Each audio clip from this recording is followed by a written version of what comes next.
નમસ્કાર વિદ્યાર્થી મિત્રો, બુકબર્ડમાં આપ સૌ વિદ્યાર્થી મિત્રોનું હાર્દિક સ્વાગત કરું છું. આજે આપણે જોઈએ 21 એપ્રિલ 2021ના રોજના અતિ મહત્વના પ્રશ્નો, તેમાં આપણે ચર્ચા કરીએ તે પહેલા અગાઉ આપણે જે ક્વેશ્ચન પૂછ્યા હતા તેના રાઈટ આન્સર કયા છે તે આપણે જોઈએ. મેથ્સ ગણિતના ક્વેશ્ચન પૂછ્યા હતા. સિમ્પલ, એકદમ સિમ્પલ ક્વેશ્ચન પૂછ્યા હતા. 20, 24, 40 નો લસા કેટલો થશે? હવે અહીંયા ઘણા બધા વિદ્યાર્થી મિત્રોએ લસાનો આન્સર આપ્યો છે. કોઈ પણ રીતે તમે લસા લાવી શકો છો. જે રીતે આપણે જોઈએ તો 20, 24 અને 40 આપણે જે જૂની મેથડ છે એ પ્રકારે પણ તમે આન્સર લાવી શકો છો, અથવા જેમણે મેથ્સનો કોઈ કોર્સ લીધો છે અથવા તો બુકબર્ડના જે સ્ટુડન્ટ છે એમને તો ડાયરેક્ટ આપણને લસા ગુસા શોધતા આવડે છે. તો ડાયરેક્ટ જ ઘણી બધી વખત તમે આ પ્રકારની પ્રેક્ટિસ કરી હશે. યસ સરનો જે વિડીયો છે એમાં પણ તમે જોયો હશે. 20, 24 અને 40 નો લસા. તો હવે જુઓ અહીંયા શું થશે, તો 20 નો લસા એ 40માં તો આવી જ જશે, તો આપણે એક કંઈ કરવાની જરૂર નથી. પહેલા એ સમજી લઈએ અવયવ અને અવયવી એટલે શું. અવયવ અને અવયવી આપણે જે એલસીએમ લઈએ છીએ એટલે કે લસા, લઘુત્તમ સામાન્ય અવયવી અને ગુરુત્તમ સામાન્ય અવયવ. તો અવયવ એટલે શું, તો અવયવ એટલે આપેલી સંખ્યાઓને જે સંખ્યા વડે નિશેષ ભાગી શકાય તો એ સંખ્યા એને આપેલી સંખ્યાઓના અવયવ કહેવાય. જ્યારે અવયવી એટલે શું, તો આપેલી જે સંખ્યા છે એને 1, 2, 3, 4, 5 એમ અનેક રીતે એના વડે ગુણતા આવેલી જે સંખ્યા છે એના અવયવી બને છે.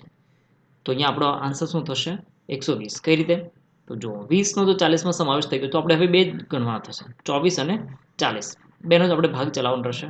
તો કઈ રીતે આપણે સિમ્પલ જે ફંડા છે એ રીતે ચલાવવા જઈએ તો 2 થી ડિવાઈડ કરીએ તો આપણો આન્સર શું થશે, 24 તો 12 થઈ જશે, 40 ના 20 થઈ જશે. હજુ પણ 2 થી ભાગ ચાલશે, 6 અને 10. હજુ પણ 2 થી ભાગ ચાલશે, હજુ 2 થી ભાગ ચાલશે તો શું થશે, 3 અને 5. હવે શાનાથી ભાગ ચાલશે, હવે 3 થી અને 5 થી, એટલે 3 અને 5 થી ભાગ ચાલશે. તો આપણે અહીંયા એવું કહી શકીએ 2 ગુણ્યા 2 ગુણ્યા 2 ગુણ્યા 3 ગુણ્યા 5, એટલે કુલ કેટલા થશે, 120 થશે. હવે આપણી જે બુકબર્ડની જે શોર્ટકટ છે એ કઈ રીતે છે, તો અવયવ લેવા માટે શું કર્યું, મોટી સંખ્યા લેવાની. હવે આમાં બે સંખ્યા કઈ છે, 24 અને 40 છે. તો 24 અને 40 એમાંથી મોટી સંખ્યા કઈ છે, તો મોટી સંખ્યા છે 40. તો હવે આપણે 40 ને ટાર્ગેટ કરીને આપણે આગળ વધવાનું છે, જે આપણી શોર્ટકટ છે બુકબર્ડની. અને યસ સર જે શોર્ટકટ સમજાવે છે તે તમને આ છે. તો 40 ને 24 થી ભાગી શકાય, નિશેષ ભાગી શકાય. તો 40 ને 24 થી નિશેષ ન ભાગી શકાય. તો પછી નેક્સ્ટ સંખ્યા જોઈએ તો 40ના હવે 2 થી ભાગ ચલાવીએ, 40 દુ 80. 80 ને 24 થી નિશેષ ભાગી શકાય તો પણ ન ભાગી શકાય. તો હવે પછીનો ટ્રાય કરીએ, 40 તેરી 120, 120 ને 24 થી નિશેષ ભાગી શકાય, યસ 24 ને 24 થી નિશેષ ભાગી શકાય છે. તો આપણો આન્સર શું થશે, 119. તો અહીંયાથી તમને ડાયરેક્ટ આન્સર પણ આવી શકે અને આપણી જે જૂની અને પરંપરાગત જે મેથડ છે એનો પણ તમે ઉપયોગ કરી શકો, બટ આપણો આન્સર આવશે 120. 425 અને 525 નો ગુસા કેટલો થશે, 425 અને 525 નો ગુસા કેટલો થશે, તો આપણો આન્સર થશે 25. તેના માટે પણ એકદમ શોર્ટકટ કી આપી છે એ સાહેબે. કઈ રીતે, તો જુઓ 425 અને 525 વચ્ચે ડિફરન્સ કેટલો છે, 100 નો ડિફરન્સ છે, એટલે કે 100 નો તફાવત છે. હવે 100 ને નિશેષ ન ભાગી શકાય. જો હવે અહીંયા જો તમે તફાવત જે છે તો 100 બંનેને ભાગવો હોય તો નિશેષ ભાગી શકાશે, નહીં ભાગી શકાય. તો હવે એનાથી નાની ત્યાર પછીની સંખ્યા કઈ છે તે આપણે જોઈએ. તો એ લસા છે એટલે મોટી સંખ્યા લઈએ છીએ, ગુસા છે એટલે નાની સંખ્યા લઈએ છીએ, એ ખાસ યાદ રાખજો. હવે એનાથી નાની સંખ્યા એને ડિવાઈડ કરીએ તો 50. શું 50 ને 425 અને 525 વડે નિશેષ ભાગી શકાય, 425 અને 525 50 વડે નિશેષ ભાગી શકાય, તો હજુ પણ નથી ભાગી શકાતા. તો એનાથી પછીની સંખ્યા લઈએ તો કેટલી થઈ જશે, 25. 25 425 અને 525 ને બંનેને 25 વડે નિશેષ ભાગી શકાય, યસ, તો બંનેને નિશેષ વડે ભાગી શકાય. તો આપણો આન્સર થાય 25. આ પ્રકારે સિમ્પલ મેથડ છે આપણી, તો આપણો આન્સર થશે 25. ત્યારબાદનો ક્વેશ્ચન, એક ટ્રાફિક સિગ્નલ પર લાઇટ 4, 6, 8, 12 અને 20 સેકન્ડના અંતરાલમાં બદલાય છે. શરૂઆતમાં 12 વાગે જો એક સાથે લાઇટ શરૂ થઈ હોય તો હવે પછી ફરીથી એક સાથે કેટલા વાગે શરૂ થશે. હવે એ શું કહેવામાં આવ્યું છે કે એક સિગ્નલ પોઈન્ટ પર લાઇટ ચાલુ થઈ છે, જે 4, 6, 8, 12 અને 20 સેકન્ડના અંતરાલમાં લાઇટ ચાલુ બંધ થાય છે. તો એક સાથે શરૂઆત થઈ હતી 12 વાગ્યાની. હવે 12 વાગે એક સાથે શરૂ થઈ હતી, તો હવે પછી એક સાથે ક્યારે શરૂ થશે, કારણ કે 4, 6, 8, 12 અને 20 સેકન્ડના અંતરાલમાં બદલાય છે. હવે અહીંયાથી પણ આપણે સિમ્પલ આ રીતે ફંડા જોઈએ તો સાદી રીતે જોઈએ તો કઈ રીતે આપણો આન્સર બની શકે, તો જો 4, 6, 8, 12 અને 20 આપણે જેના ભાગ પાડીએ છીએ. હવે 4 છે, 4 તો એ તો ઓલરેડી આવી જશે. કેમ 4 શેમાં આવી જશે? 8માં આવી જશે. એટલે આપણે 4ની પણ જરૂર નથી. 6 છે એ 12માં આવી જશે, તો એની પણ આપણે જરૂર નથી. તો આપણે જરૂર કેટલી છે? 8, 12 અને 20ની જરૂર છે. તો એમાં આપણે ભાગ પાડી દઈએ. હવે પાડી દઈએ ને તો શું થશે? 2થી ભાગ ચાલશે. 2થી ભાગ ચાલશે. 4, 6 અને 10. હજુ પણ 2થી ભાગ ચાલશે. તો 2, 3 અને 5. હજુ 2થી ભાગ ચાલશે. 2 એટલે 1, 3, 5. હવે ભાગ ચાલશે. એ શેનાથી ચાલશે? 3 અને 5થી ભાગ ચાલશે. તો અગેન રિપીટ કરીએ આપણે. 2 ગુણ્યા 2 ગુણ્યા 2 ગુણ્યા 3 ગુણ્યા 5. તો આપણો આન્સર કેટલો થશે? આપણે ગુણાકાર કરીએ એટલે આન્સર કેટલો થશે? આન્સર થશે 120. પરંતુ જુઓ અહીંયા શું પૂછ્યું? સેકન્ડ અહીંયા પૂછી દીધું. આપણે જે આન્સર મળ્યો એ શેમાં આન્સર મળ્યો? તો આપણને આન્સર મળ્યો છે સેકન્ડમાં આન્સર મળ્યો છે. આ ખાસ યાદ રાખવું કે આપણને જે આન્સર મળ્યો છે એ સેકન્ડમાં આન્સર મળ્યો છે. હવે એને સેકન્ડથી આપણે મિનિટમાં કન્વર્ટ કરવું પડશે. તો 120 સેકન્ડ છે. હવે એને આપણે મિનિટમાં કન્વર્ટ કરીએ તો આપણે જાણીએ છીએ કેટલી મિનિટ થશે? 2 મિનિટ થશે. તો હવે પછી 12 વાગે જ્યારે લાઇટ એક સાથે શરૂ થઈ હતી, તો હવે પછી ક્યારે શરૂ થશે? તો 2 મિનિટ પછી. એટલે કે 12 ને 2 મિનિટ. 12 વાગે ચાલુ થઈ હતી, તો હવે 2 મિનિટ એડ કરી તો 12 ને 2 મિનિટે એક સાથે ફરતી બધી લાઇટો ચાલુ થશે. ચોથો ક્વેશ્ચન જોઈએ. 5 + 2 × 10 / 2 + 5 બરાબર કેટલા થશે? બોર્ડમાસનો જે આપણે નિયમ અપનાવ્યો છે તે એકદમ સિમ્પલ અને સાદો છે. એટલે એમાં આપણે ગણતરી કરવા નથી બેસતા. આપણો આન્સર થશે 20. તો આ આપણા રાઈટ આન્સર હતા. ચલો, આ પ્રકારની સિમ્પલ સાદી મેથડ જે તમને અહીંયા સમજાવી છે આ મેથડ છે. ત્યારબાદ અહીંયા તમને જે મેથડ સમજાવી હતી આ એકદમ સિમ્પલ મેથડ છે. આવી સિમ્પલ મેથડ સાથે આપણો યસ સાહેબનો અને ભાવિન સરનો બંને ડિઝાઇન કરેલો કોર્સ મેથ્સ ગણિતનો કોર્સ કે જે તમને માત્ર 799 રૂપીસમાં આ કોર્સ તમને મળે છે. જેમાં જે તમે પરચેસ કરો છો જે પણ કોર્સ, તેમાં તમે 12 મહિનાના કોર્સની વેલિડિટી પરચેસ કરો છો તો તેમાં જે ભાવિન સર અને યસ સાહેબ દ્વારા જે પણ મટીરિયલ્સ બનાવવામાં આવ્યું છે એ મટીરિયલ્સ તમને બિલકુલ ફ્રી મળશે. બુકબર્ડ ગાંધીનગરના વિષય નિષ્ણાત ફેકલ્ટી ભાવિન સર અને યસ સર એ મેથ્સ તમે લે છે, જિયોગ્રાફી પણ લે છે. ભાવિન પટેલ સર જે આપણા બુકબર્ડના ફાઉન્ડર છે, ઓનર છે. તો આ લેક્ચરને અંતે પ્રેક્ટિસ પ્રશ્નો પણ છે, એના જવાબો પણ છે અને એ તમને દરેક તમને વિડીયોમાં પણ અવેલેબલ છે. તો આપણે તમને સરસ મજાની શોર્ટકટ કી સાથે એક્ઝામ આપણે ક્રેક કરવી છે. સ્ટેપ વચ્ચે કઈ રીતે આવવા એ પણ તમને સમજાવ્યું છે. પછીના વિડીયોમાં તમને ગાઈડ કરી દીધું છે. એટલે કે પછી તમને એને ઓછી હિન્ટ આપી છે. ડાયરેક્ટ આપણો ક્વેશ્ચન અને ડાયરેક્ટ આન્સર કઈ રીતે આન્સર આવશે શોર્ટકટ સાથે ડાયરેક્ટ ક્વેશ્ચન પરથી આન્સર આવ્યો, પરંતુ એની મેથડ પહેલાં સમજાવી દીધી છે તમને. તો એ પણ આપણે સરસ મજાની વસ્તુ બતાવી છે, જેથી કરીને આપણે એક્ઝામમાં ક્યારે કોઈ ક્વેશ્ચન ડાયરેક્ટ ઇનડાયરેક્ટલી જ્યારે કોઈ ક્વેશ્ચન ફેરવીને બનાવે તો આપણો આન્સર રાઈટ બને. અને સ્પીડ અને એક્યુરસી આ બે મહત્વની છે. આપણી કોમ્પિટિટિવ એક્ઝામ આપણે આપી રહ્યા છીએ, માત્ર એક્ઝામ નથી, આપણે કોમ્પિટિટિવ એક્ઝામ આપી રહ્યા છે. તો કોમ્પિટિટિવ એક્ઝામ આપણા માટે જે મહત્વની વસ્તુ છે એ ગણિતના લેક્ચર આ વિડીયો કોર્સમાં સંપૂર્ણ માહિતી આપી છે. કે અગર તમે એવું ઈચ્છતા હો કે ગણિત અને રિઝનિંગ બંને કોર્સ સાથે કમ્બાઈન પરચેસ કરવો છે તો તેમાં ભાવિન સર, યસ સાહેબ અને કિંજલ મેડમ એમના દ્વારા ડિઝાઇન કરેલો કોર્સ ગણિત અને રિઝનિંગનો એ પણ તમને માત્ર ને માત્ર 899માં, જો 799માં તમને મેથ્સનો મળે છે, 100 રૂપીસ પ્લસ કરી દઈશું તો 899માં તમને મેથ્સ અને રિઝનિંગ બંને કોર્સ મળે છે. તમે કોર્સ પરચેસ કરવા માંગતા હોય તો આજે જ કોલ કરો 7575878699 પર. વધારે વિગત માટે તમે કોલ કરી શકો છો. અથવા તો બંનેમાં મેથ્સના વિડીયોમાં અને રિઝનિંગના વિડીયોમાં બંનેમાં ફ્રી વિડીયો પણ અવેલેબલ છે, એ તમે જોઈ શકો છો અને ત્યારબાદ તમે ડિસાઇડ કરી લો. ચલો આગળ વધીએ આપણા આજના ટોપિક સાથે. નાસાએ આર્ટેમિસ મિશન માટે ચંદ્ર પર ઉતરી શકે અને ત્યાંથી પરત આવી શકે એવા લેન્ડર યાન માટેનો કોન્ટ્રાક્ટ કઈ સ્પેસ કંપની આપ્યો? જો કોણે આપ્યો છે? નાસાએ આપ્યો છે. કેવી કન્ડિશનમાં? ચંદ્ર પર ઉતરી શકે અને ત્યાંથી પરત આવી શકે તેવા લેન્ડર યાન માટેનો કોન્ટ્રાક્ટ આપ્યો છે. કોને આપ્યો છે? સ્પેસ એક્સ નામની કંપની આપ્યો છે. સ્પેસ એક્સ નામની કંપની.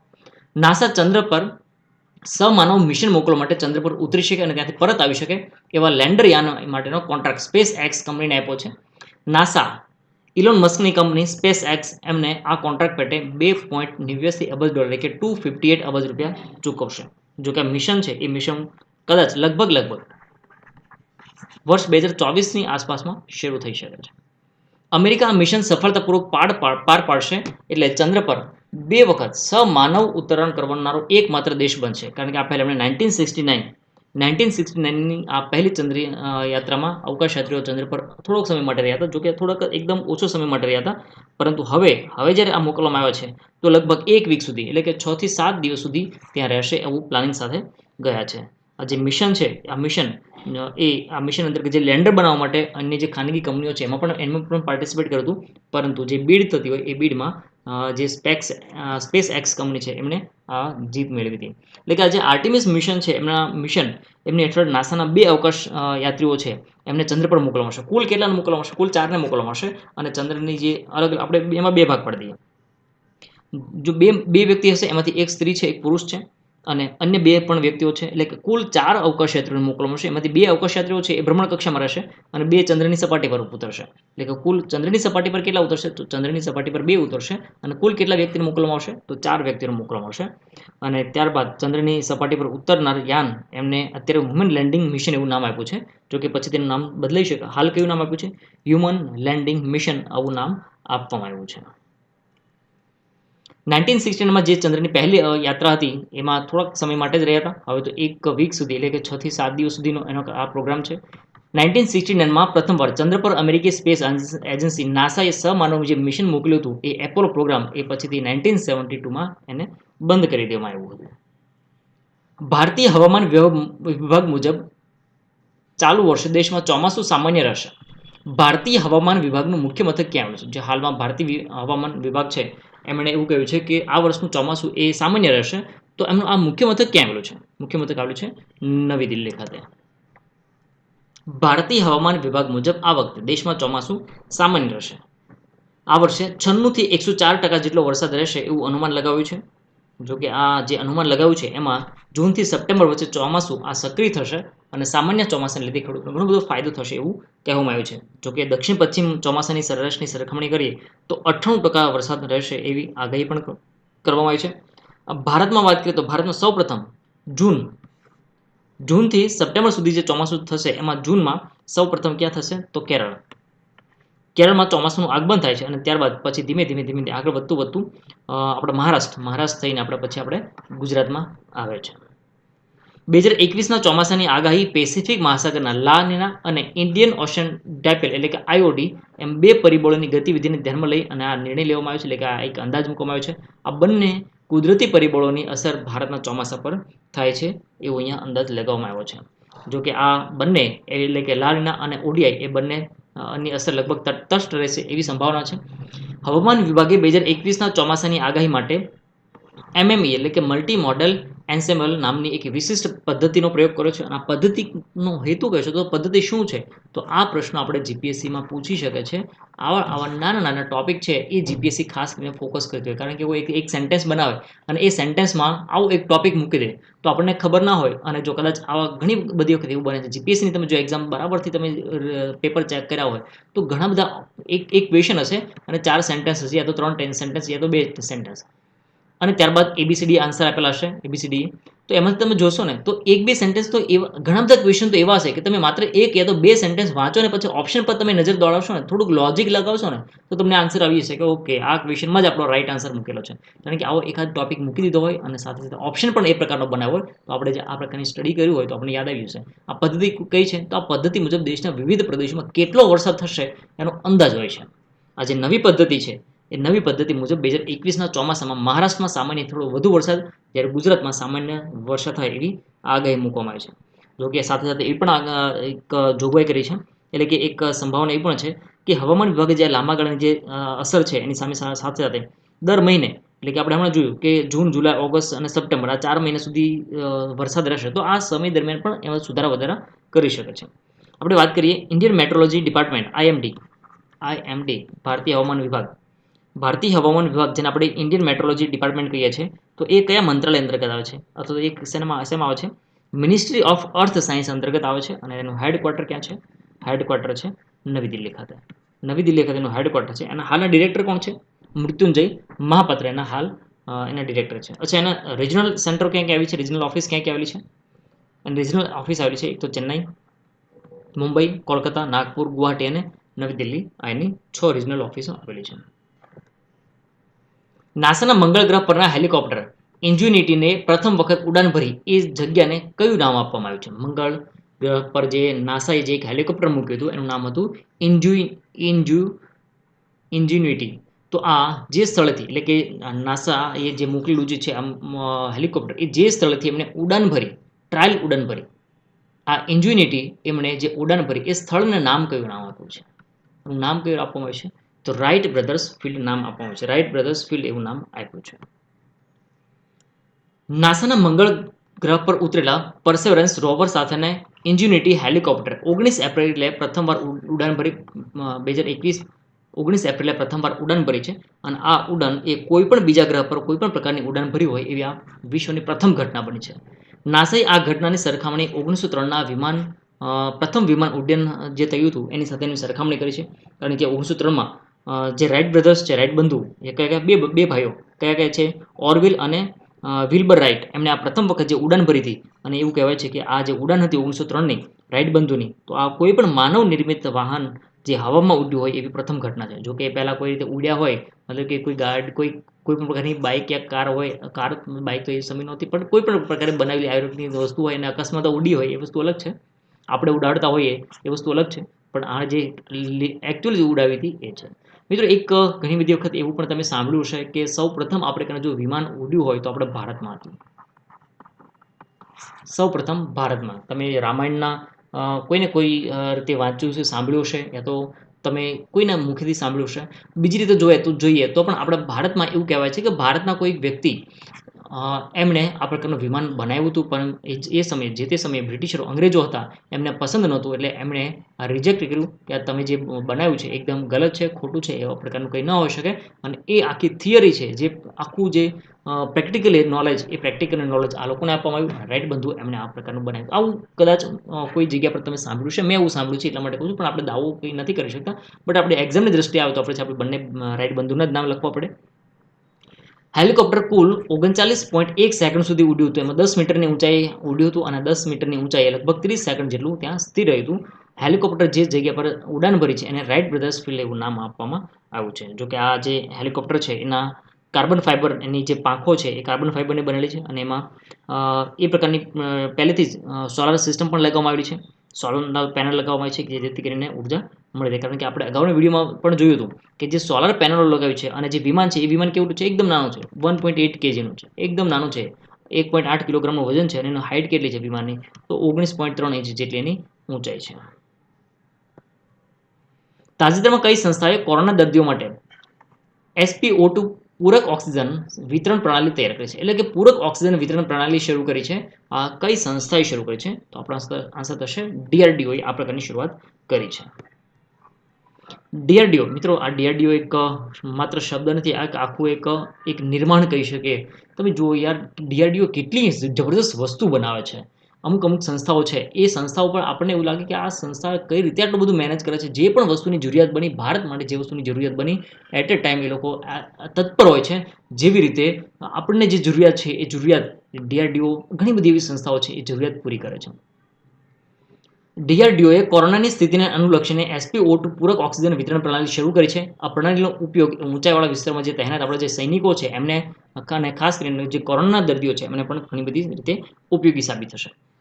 DRDOની બેંગલુરુની ડિફેન્સ બાયો એન્જિનિયરિંગ અને ઇલેક્ટ્રો મેડિકલ લેબોરેટરી એમના દ્વારા આ સિસ્ટમ વિકસાવવામાં આવી છે કે આ સિસ્ટમ એ O2નું એક લેવલ સેટ કરીને વ્યક્તિને હાઇપોક્સિયાની સ્થિતિમાં જતાં બચાવશે. હાઇપોક્સિયાની સ્થિતિમાં જતાં એટલે કે એક એવી સ્થિતિ કે જેમાં ટિશ્યુ સુધી જે ઓક્સિજનનું પ્રમાણ પહોંચવું જોઈએ એ પ્રમાણ એ શરીરની તમામ ઉર્જા આવશ્યકતાઓને પૂરી કરવા જે અપ્રાપ્ય થાય ત્યારે એને હાઇપોક્સિયાની સ્થિતિ કહે છે. અને એ હાઇપોક્સિયાની સ્થિતિ એ ક્યારે આવે છે? તો એ જ્યારે આપણું જે લેવલ છે O2નું લેવલ એ 90થી નીચે જતું હોય ત્યારે. સામાન્ય O2નું લેવલ આપણે કયું ગણવામાં આવે છે? તો 94 થી 100 સુધી. હાલ જે વિદ્યાર્થી મિત્રો કોઈને તકલીફ હોય O2ની, એટલે કે ઓક્સિજનની, તો ખાસ યાદ રાખજો કે O2નું લેવલ નીચે 90થી નીચે ના જવું જોઈએ. 90, 95થી 100 સુધીનું O2 લેવલ હોવું જોઈએ. હાલ ઘણા બધા તમે જોયું છે દર્દીઓ, કોરોનાના દર્દીઓ, એમનું O2નું લેવલ ખૂબ નીચું જતું રહે છે. ઇવન કે 60, 65%, 70% સુધી જતું રહે છે, 70 સુધી જતું રહે છે. સ્ટાન્ડર્ડ લેવલ કયું ગણવામાં આવે છે? 94થી 100 સુધી, એટલે કે 95 અપ હોય એવું ખાસ ધ્યાન રાખવું. એના માટે આપણે શું કરીએ? યોગા કરી શકીએ, અલગ અલગ પ્રકારની યોગા એક્સરસાઇઝ પણ આપણે કરી શકીએ છીએ. આ સ્થિતિ એ કેવી છે હાઇપોક્સિયાની સ્થિતિ? કે આ સ્થિતિ વાયરસના સંક્રમણને કારણે કોવિડના દર્દીઓમાં જોવા મળે છે. આવી પરિસ્થિતિમાં ઘણી વખત જોવા મળે છે. દેશમાં ઓક્સિજન સિલિન્ડરની ભારે જે તંગી થઈ છે, તો એના વચ્ચે આ સિસ્ટમ એ આપણા માટે ખૂબ ઉપયોગી સાબિત થશે. પાકિસ્તાનમાં પ્રથમ હિન્દુ મહિલા ડીએસપી તાજેતરમાં કોણ બન્યું? પાકિસ્તાનમાં પ્રથમ હિન્દુ મહિલા ડીએસપી બન્યું છે. આ ખાસ યાદ રાખજો, પ્રથમ હિન્દુ મહિલા ડીએસપી બન્યા છે. કોણ બન્યું છે? તો આપણો આન્સર થશે મનીષા રોપટે. મનીષા રોપટે એ પાકિસ્તાનમાં પ્રથમ વખત એવું બન્યું કે કોઈ મહિલા, હિન્દુ મહિલા ડીએસપી બન્યા છે. 26 વર્ષની મનીષા રોપેટા એ પાકિસ્તાનની પ્રથમ હિન્દુ મહિલા ડીએસપી બન્યા છે. હાલ તેઓ સિંધ પ્રાંતમાં પ્રથમ પોસ્ટિંગ આપવામાં આવ્યું છે. એનું જોકોબાબાદ એ જિલ્લાની રહેવાસી અને પરિવાર એનો કરાંચીમાં રહે છે. ફિઝિયોથેરાપીમાં એમને ડોક્ટરેટની ડિગ્રી મેળવી છે અને તેમણે સિંધ રાજ્યના પબ્લિક સર્વિસ કમિશનની પરીક્ષા આપી હતી અને એમણે સારું એવું સ્થાન મેળવ્યું હતું. દર વર્ષે નેશનલ સિવિલ સર્વિસ ડેની ઉજવણી કઈ તારીખના રોજ કરવામાં આવે છે? નેશનલ સિવિલ સર્વિસ ડે 21 એપ્રિલ નેશનલ સિવિલ સર્વિસ ડેની ઉજવણી કરવામાં આવે છે. ભારતમાં નાગરિક સેવા સાથે સંકળાયેલા જે અધિકારીઓ છે, એટલે કે આપ જેવા દરેક અધિકારીઓ છે, એ દરેક અધિકારીઓ એમના કાર્યો એટલે કે તમારા કાર્યો અને પ્રયત્નો જે છે એને પ્રોત્સાહન આપવા અને બિરદાવવા માટે દર વર્ષે 21 એપ્રિલના રોજ નેશનલ સિવિલ સર્વિસ ડેની ઉજવણી કરવામાં આવે છે. અને આ ઉજવણીના ભાગરૂપે પબ્લિક એડમિનિસ્ટ્રેશનમાં ઉત્કૃષ્ટ જે કાર્યો કર્યા હોય એવા લોકોને આપણા વડાપ્રધાન શ્રી દ્વારા વર્ષ 2006થી 3 કેટેગરીમાં એવોર્ડ આપવામાં આવે છે. એનું નામ છે prime minister award four excellence in public administration. આ પ્રકારના એવોર્ડ આપવાની શરૂઆત ક્યારથી થઈ છે? વર્ષ 2006થી શરૂઆત કરવામાં આવી છે. હવે આપણે કેમ 21 એપ્રિલના રોજ નેશનલ સિવિલ સર્વિસ ડે ઉજવીએ છીએ? તો 21 એપ્રિલ 1947 એ દિવસે આપણા ભારતના જે એવું કહી શકાય એક તાંતણથી બાંધ્યા એવા અખંડ ભારત બનાવ્યું એવા સરદાર વલ્લભભાઈ પટેલ એમણે દિલ્હીના મેટકાફ હાઉસમાં all India administrative service training સ્કૂલના જે પ્રોબેશન અધિકારીઓ છે એમનું એક ઐતિહાસિક સંબોધન કર્યું હતું અને એ બદલ 21 એપ્રિલને નેશનલ સિવિલ સર્વિસ ડે તરીકે ઉજવ્યું છે. આ સંબોધન દરમિયાન સરદાર વલ્લભભાઈ પટેલે એક શબ્દ પ્રયોગ કર્યો હતો. સંબોધનમાં એવું કહ્યું જે આ જે સિવિલ સર્વિસ ઓફિસરો છે એને કહ્યું હતું steel frame of India. Steel frame of India એવું બિરુદ એવું આપ્યું હતું, એમણે એવા નામથી બિરદાવ્યા હતા. દર વર્ષે વિશ્વ સર્જનાત્મક અને નવપ્રયોગ દિવસ ક્યારે ઉજવવામાં છે? વિશ્વ સર્જનાત્મક અને નવપ્રયોગ દિવસ એટલે કે world creativity and innovation day ની ઉજવણી ક્યારે કરવામાં છે? 21 એપ્રિલના રોજ. 21 એપ્રિલના રોજ વિશ્વ સર્જનાત્મક અને નવપ્રયોગ દિવસ એટલે કે વર્લ્ડ ક્રિએટિવિટી એન્ડ ઇનોવેશન ડેની ઉજવણી જે સંયુક્ત રાષ્ટ્રની સામાન્ય સભાએ વર્ષ 2017માં આ દિવસ ઉજવવાની નક્કી કર્યું હતું અને ત્યારથી દર વર્ષે 21 એપ્રિલના રોજ આપણે વિશ્વ સર્જનાત્મક અને નવપ્રયોગ દિવસ તરીકે ઉજવીએ છીએ. આ દિવસ ઉજવવાનો મુખ્ય હેતુ કયો છે? તો સમગ્ર વિશ્વ વિકાસમાં વેગવંતું થાય, સંસ્કૃતિની વિરાસત જળવાઈ રહે અને નવા પ્રયોગ દ્વારા નવું સર્જન થાય, આ એનો મુખ્ય હેતુ રહેલો છે. હવે જોઈએ આજનો ટોપિક આપણે વાત કરીએ ઓક્સિજન એક્સપ્રેસ. ભારતીય રેલવેએ ઓક્સિજન એક્સપ્રેસ નામથી ટ્રેન શરૂ કરવાની જાહેરાત કરી છે. જો કે એનું ટ્રાયલ પણ શરૂ થઈ ગયું છે. કોરોનાના કારણે આ શરૂ થઈ ગઈ છે ઓલરેડી. કોરોનાના કેસને કારણે દેશમાં મેડિકલ ઓક્સિજનની માંગમાં ઘણો વધારો થયો છે. આ સ્પેશિયલ ટ્રેનના પરિચાલનમાં વિલંબ ન થાય અને તે માટે રેલવે એક ગ્રીન કોરિડોર બનાવવાનો પણ નિર્ણય કર્યો છે અને તેના કારણે દેશમાં જે વિવિધ જગ્યા પર જે ઓક્સિજન સપ્લાયની જરૂરિયાત હોય એવા સ્થળો પર ઝડપથી ઓક્સિજન પહોંચાડી શકાય. પ્રવાહી મેડિકલ ઓક્સિજન અને ઓક્સિજન સિલિન્ડરના પરિવહન માટે રેલવે ઓક્સિજન એક્સપ્રેસ ચલાવશે. જો કે શરૂઆતના તબક્કામાં મહારાષ્ટ્રમાંથી ખાલી ટ્રેન્કર મોકલવામાં આવશે, જેને વિશાખાપટ્ટનમ, જમશેદપુર, રાઉરકેલા, બોકારો આ સ્થળોથી ઓક્સિજન ભરવામાં આવશે અને અલગ અલગ વિસ્તારોમાં જે જરૂરિયાત છે એવા વિસ્તારોમાં પહોંચાડવામાં આવશે. રેલવે દ્વારા ફ્લેટ વેગનનો ઉપયોગ કરીને ઓક્સિજન ભરેલા રોલ ટેન્કરો છે એમને વેગનો થકી પહોંચાડવામાં આવશે અને એનું પરીક્ષણ પણ થઈ ચૂક્યું છે. વિદ્યાર્થી મિત્રો, લાઈવ બેચ હાલ જે ચાલી રહી છે, તો આ લાઈવ બેચમાં ઘણા બધા વિદ્યાર્થી મિત્રો પાર્ટિસિપેટ કરી રહ્યા છે અને ઘણા બધાએ કર્યું છે ઓલરેડી. તો જે વિદ્યાર્થી મિત્રોએ પાર્ટિસિપેટ કર્યું છે તો તમારા અભિપ્રાયો જરૂરથી આપજો, જેથી કરીને અન્ય જે વિદ્યાર્થીઓ મિત્રો કે જે આ લાઈવ કોર્સમાં જોડાવા ઈચ્છતા હોય તો એમને પણ લાભ થઈ શકે. હાલ આપણો જે કોર્સ જે છે તે PSI, ASI, કોન્સ્ટેબલ અને બિન સચિવાલય ક્લર્ક આ પ્રકારનો આપણો સિલેબસ છે અને આ ત્રણેયને આવરી લેતો હોય એવો એક માસ્ટર બેચ એટલે એવું કહી શકાય ક્લાસ 3 જનરલ બેચ, જેમાં દરેક ટોપિક દરેક સબ્જેક્ટ કવર કરી લેવામાં આવે છે. એક્ઝામ્પલ તરીકે લઈએ તો PSI, ASI જે સિલેબસ છે તો એમાં PSI, ASIના દરેક સબ્જેક્ટ આવશે, પ્લસ આમાં લો આવશે કે જે PSI, ASI માટેના લો છે. કોન્સ્ટેબલ તો એમાં ગુજરાતી ગ્રામર, ઇંગ્લિશ ગ્રામર નથી આવતું, તો એ બંનેને બાકાત કરવામાં આવશે. એ સાથે PSI, ASIના જે લો સબ્જેક્ટ છે તો એમાં દરેક લો નહીં હોય. કયા લો હશે? તો જે આપણે 3 મેજર બંધારણ અને અન્ય 3 મેજર એક્ટ છે, IPC, CRPC, એવિડન્સ અને બંધારણ, એનો સમાવેશ થશે. આમાં અન્ય જે સબ્જેક્ટ છે એ તમારા PSIના જે લોના કાયદા છે એ આ ASI અને PSIમાં હશે. બિન સચિવાલય ક્લર્ક તો એમાં તમને લો સબ્જેક્ટ નહીં હોય. એટલે દરેક જો તમારે આ એક સાથે એકમાં ગાગરમાં ગાગર આ પ્રકારે તમારે જો સ્ટડી કરવી છે તો ક્લાસ 3 જનરલ બેચ એ તમારા માટે ખૂબ મહત્વની છે. આમાં દરેક સબ્જેક્ટ આમાં કવર થઈ ગયા છે. હાલ વિદ્યાર્થી મિત્રો જે તમને ઓફર ચાલી રહી છે તો એ ઓફર પ્રમાણે તમે લાભ લઈ શકો છો. હાલ આજ રોજના 21 એપ્રિલના રોજના આપણા લેક્ચર છે ગુજરાત જિયોગ્રાફી અને બંધારણ આપણા લેક્ચર રહેશે. હાલ તમે જે સ્કીમનો લાભ મળી રહ્યો છે લાઈવ ક્લાસીસની સાથે રેકોર્ડેડ વિડીયો તમને બિલકુલ ફ્રીમાં મળે છે અને સાથે સાથે બુકબર્ડની ફેકલ્ટી છે એમના દ્વારા બનાવેલું મટીરિયલ્સ એ પણ તમને બિલકુલ ફ્રીમાં મળે છે. હાલ આપણે વાત કરીએ તો ક્લાસ 3 જનરલ બેચ કે જેની ઓરિજિનલ પ્રાઇસ છે 11,999, જેમાં તમને 25% ડિસ્કાઉન્ટ મળે છે. આ 11,999 એના તમને હવે ચૂકવવાનું રહેશે 8,999, પરંતુ એની સાથે તમને રેકોર્ડેડ વિડીયો જે કોર્સ છે એકદમ બિલકુલ ફ્રી મળે છે. ક્લાસ 3 જનરલ બેચનો જેની કિંમત છે 7,999 રૂપિયામાં, એ તમને બિલકુલ ફ્રીમાં મળે છે. તો વિદ્યાર્થી મિત્રો, બુકબર્ડ નોલેજ ટેસ્ટમાં આપણે જે ક્વિઝ રમી રહ્યા છીએ, તો આ રહ્યા તમારા માટેના પ્રશ્નો. પંચાયતી રાજ શબ્દનું સૌપ્રથમ પ્રયોજન કોણે અને કયા વર્ષે કર્યું હતું? કયા વર્ષે રાષ્ટ્રીય વિસ્તરણ સેવા યોજના શરૂ કરવામાં આવી હતી?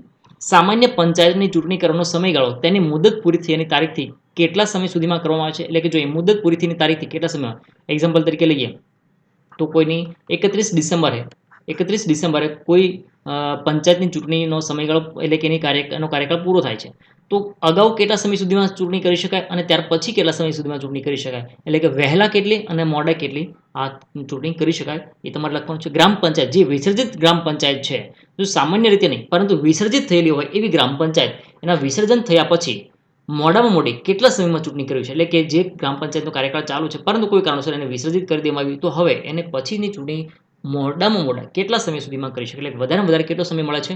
તો આ 4 પ્રશ્નોનો રાઈટ આન્સર કયા છે તમારે લખવાનો છે. અને આપણે ગઈકાલે જે ક્વેશ્ચન પૂછ્યો તો સીઆરપીસીની કલમ 437 એટલે કે ખાખીની ખુમારીમાં આપણે જે ક્વેશ્ચન પૂછ્યો તો સીઆરપીસીની કલમ 437 શું છે? તો નોન બેલેબલ ઓફેન્સ.